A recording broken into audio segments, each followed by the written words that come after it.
My ex is causing so much drama in my life that I'm seriously considering giving up my kids just to make it all stop. I, 37 male, don't know where to begin.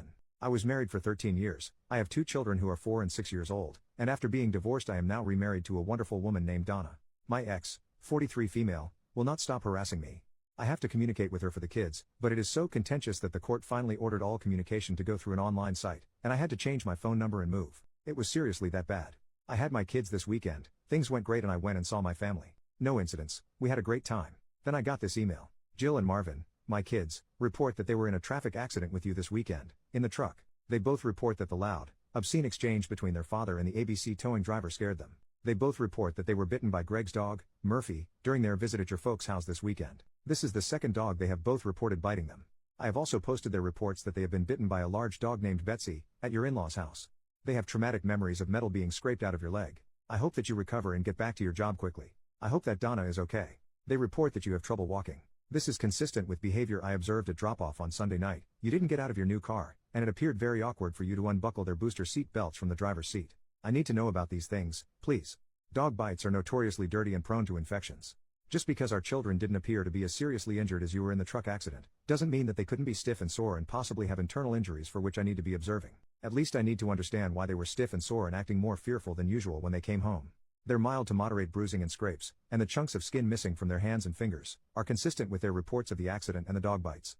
I will take Jill and Marvin to the pediatrician walk-in clinic to rule out any unseen injuries and infections. It would be nice if you would call or email the doctor's office, and tell them what you can about the accident and the dog bites.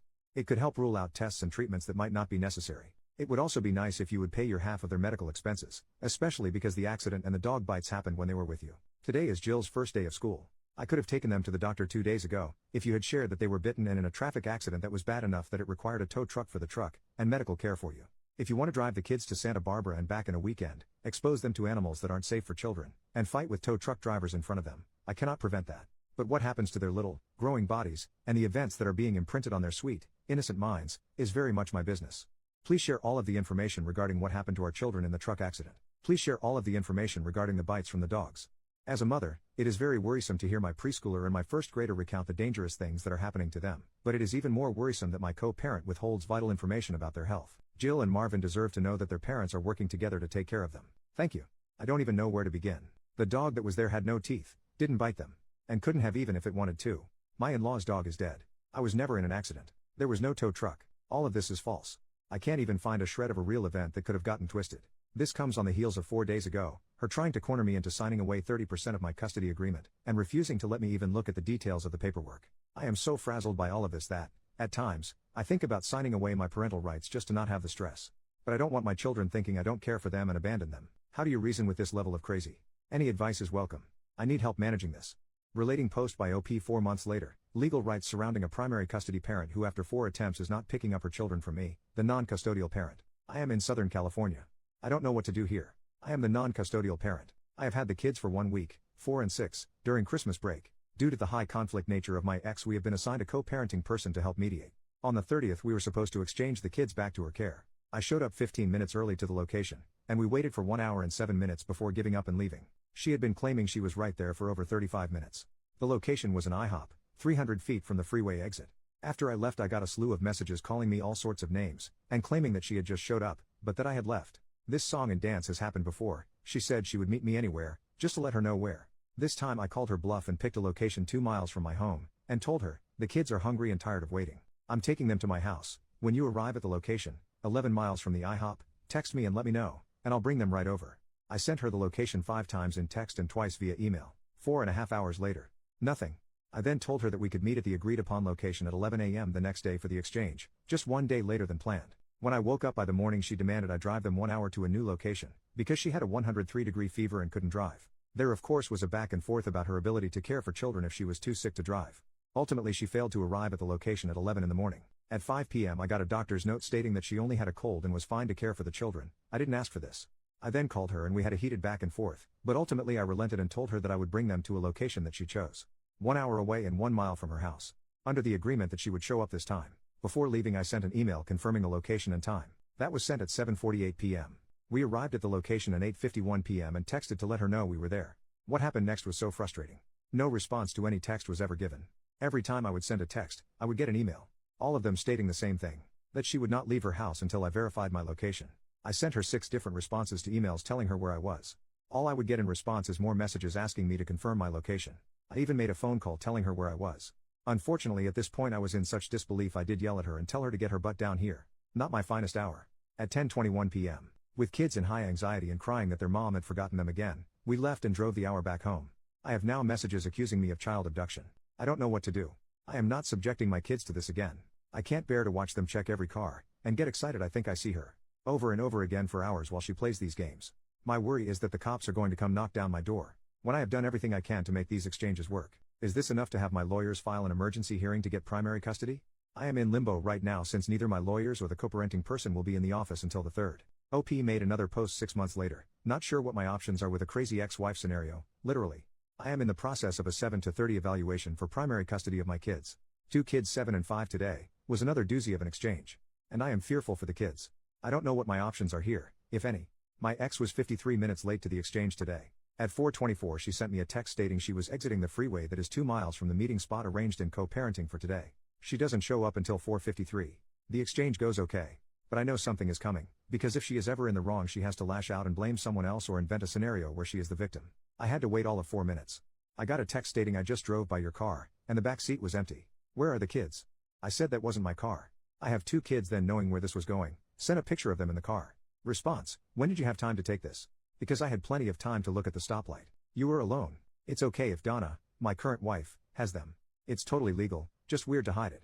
I then called her, she answered, and I said hi, she said hi, and then I asked the kids to say hi. I then asked the kids where are we at kids? At this point she started saying hello, hello? Is there anyone there? I then got a text, thank you for the phone call. But there was no sound. I responded, I am turning off my phone now. These accusations are bizarre. I got back, not as bizarre as pretending to pick up our kids. Just tell me who has them. I called again, immediately with the hello? Hello? I knew for sure it was a game at this point. I just ended the call. She responded, you can't just keep ending conversations because you don't want to deal with the facts. If this turns into another 49-hour abduction like New Year's, I will definitely be filing a report. This is next level insane. I am terrified for the kids.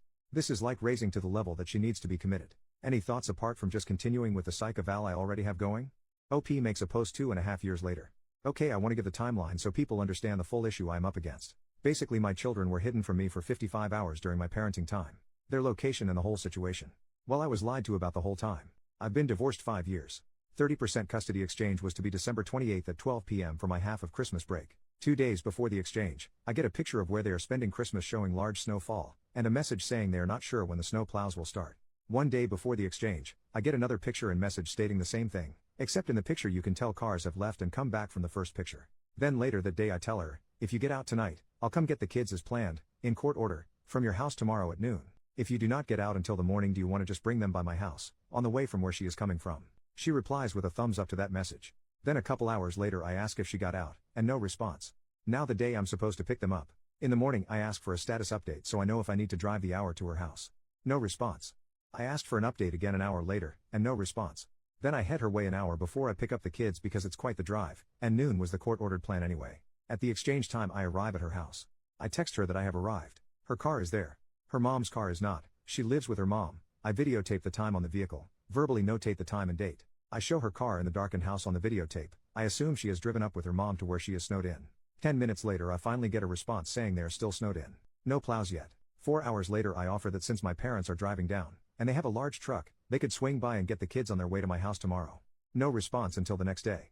Note, I check all roads in the area. All are showing being open, and flowing traffic. I even verify with live traffic cams from a half mile from where she is that roads are cleared and cars are driving. I have screenshots of this and the video is time-stamped. The next day in the morning, she declines this and says we should stick to orders. She also tells me her internet is out.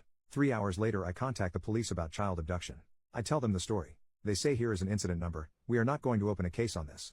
Take it up with the court. 5 hours later I get a message saying freeways closing down for the night. Been driving every back road looking for entrances without frozen bridges or backed up with accidents.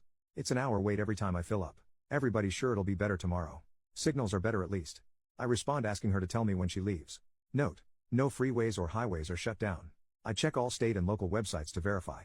Even check Twitter and local live camera feeds. 2 days after I was supposed to have my kids, I call my lawyers, tell them what is going on, send them the timeline and they say they will reach out to her attorney. Later that day they finally get in touch with her attorney and the response back is that she is leaving today, that she will message me when she does, and I can come and get the kids from her place. An hour later I ask for an update from my ex. Then 3 hours later she texts me that she's still having gotten no communication. I call my lawyers again. They call her lawyer. I finally get a response. I have left, that's all. An hour later I get a text, I am home, you can come get them. 55 hours past exchange, I get the kids, then I ask them about the snow and being stuck. I was not trying to pry information or grill them, just casual light conversation. Then they tell me that they have been at home for 3 days. Since the night of the day before I was supposed to get them. Now I'm asking some more pointed questions. I ask about what car they drove, they are kids, maybe the timeline is wrong. They say they were in their mom's car because grandma had to leave on Christmas Day to be back home, so they drove separately. They say that mom said I told her she could keep them for 2 more days. I am furious. It was all lies. I am contacting lawyers today. But what are my options here? I want to have a reasonable expectation walking into this. My stance right now is, I need action and need someone else to be as posed about this as I am, or I'll find a lawyer who is. But I do realize my emotions are elevated. Update 8 years from the original post, and 4.5 years from the last update. I was looking in my profile and saw my post in this subreddit from 7 years ago, as my ex was causing so much chaos that I was doubting everything. I took everything to heart and implemented several things right away. I became a gray rock, and started documenting my butt off. I consulted my lawyers, and they said they advised several steps. The first of which was a 7 to 30 evaluation. This is an evaluation done by a psychologist. That process took a really long time as the 7 to 30 evaluator got very sick halfway through. That took 10 months. At the end of the report essentially read mom is volatile and disorganized and that dad's home would be a more stable home for the children. However, there is hope that mom is starting to improve, so if things are still bad in 1 year it would be appropriate to change custody to dad. This was a tough pill to swallow. Things were not better, and the chaos was just intermittent. So we just kept documenting, and doing our thing. Eventually, we started getting a lot of emails from teachers that Jill in particular, was often not bathed, never had her homework done, didn't have school supplies and that she was falling way behind in her studies. We applied for a trial to review custody, and asked for primary custody to be swapped to us. That was at the end of 2019, and trial was set for May 2020. So as you can imagine, once COVID hit, everything got delayed. There was a large amount of events in 2020. COVID shut down. Donna and I had a child, Rebecca. And then my ex started denying visitation to Jill and Marvin. Every 2 weeks I would go down, wait in front of the house. No kids would emerge. Sometimes I would have the police come, not to force anything, but to get the documentation in terms of a case number. This went on for 4 months, before I was able to start getting visitation again. Eventually, the trial was set for summer of 2021 and went for 3 days and I had over 500 pages of documentation. Day 1 was entirely testimony from the co-parenting therapist we had been seeing for 5 years. She testified that my ex was the most difficult client she had ever worked with in her career, that my ex never followed a single agreement in session, and that she was a pathological liar. Last day of testimony was my ex, where she was caught lying on the stand, and was presented with evidence that she had been secretly taking the children to a medical professional for 2 years that I had explicitly not agreed to.